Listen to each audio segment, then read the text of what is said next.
It was just, it wasn't a conscious decision.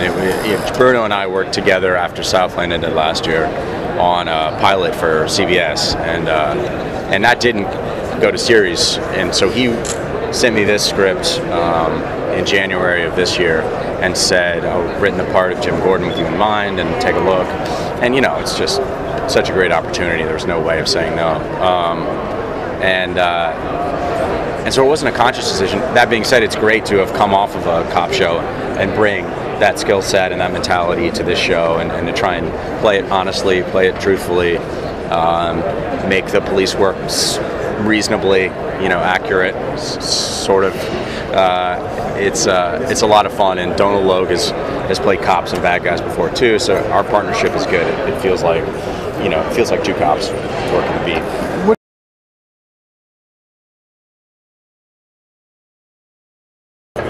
I find a lot of things interesting about him.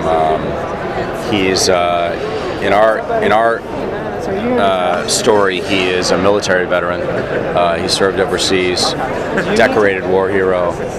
So he comes in with a real warrior's mentality to Gotham, that he's going to clean it up. He's very morally rigid in that way, whereas Gotham itself is falling apart and has really no regard for morality whatsoever. And so I think that mentality is really fascinating, and I definitely, working on a show like Southland, where we were dealing with actual law enforcement, you get a sense that a lot of cops come in with that attitude and need to have that attitude in order to do their jobs. So I find that interesting, for sure.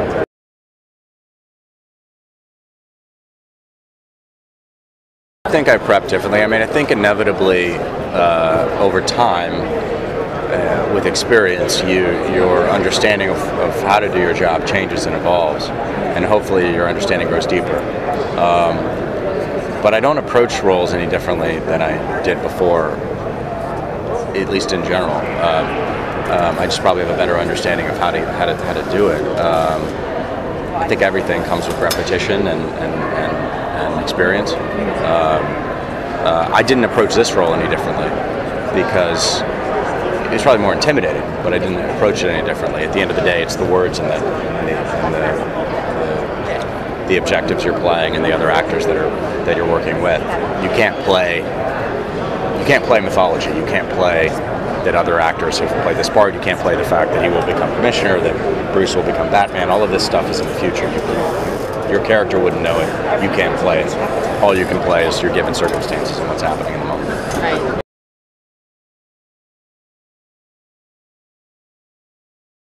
I feel that way, maybe stupidly, but I get it. I think no one's seen him before, so yeah, I get to kind of blaze that trail. And obviously we're doing something that's a little bit different. I think Harvey is a bit more comedic in our version than maybe in the books, but yeah, I always feel pretty free anyway, because you're going to start something, you might as well make it your own, and then if you're lucky enough and it goes for a while, then you become a version that people have to dress themselves to, so yeah, I'm just struggling to do the best job that I possibly can with this incarnation of Harvey Bullock. Actually,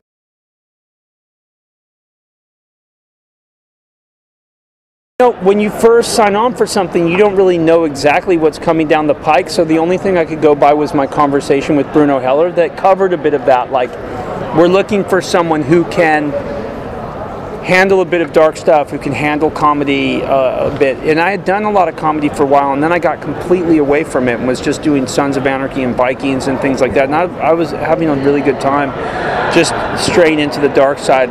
And so coming back to Bullock, which has been great, it's both, but I find it's challenging to balance it. So I think I'm kind of learning while I'm earning on this one a little bit. You know what I mean? Like,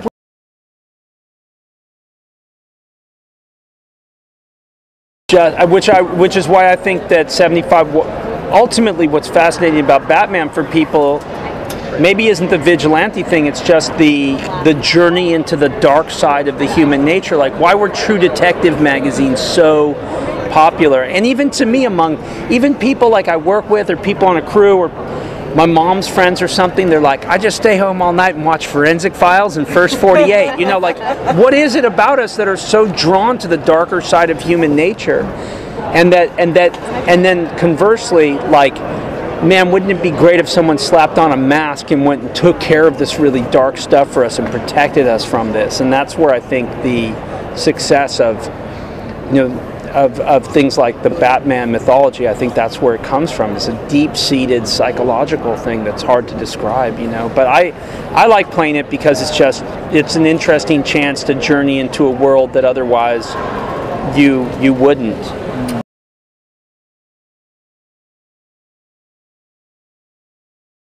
One thing I really love about them, there's a couple of things. One is that we get a little bit more backstory on Bullock. A bit flashes back to explain a little bit about how he got to where he is now. And then in the recent episodes that we've been doing, I feel like the kids have really gotten to run free a lot. That Bruce Wayne and Alfred have kind of get to venture outside of Wayne Manor for, you know, like, so the world just started opening up.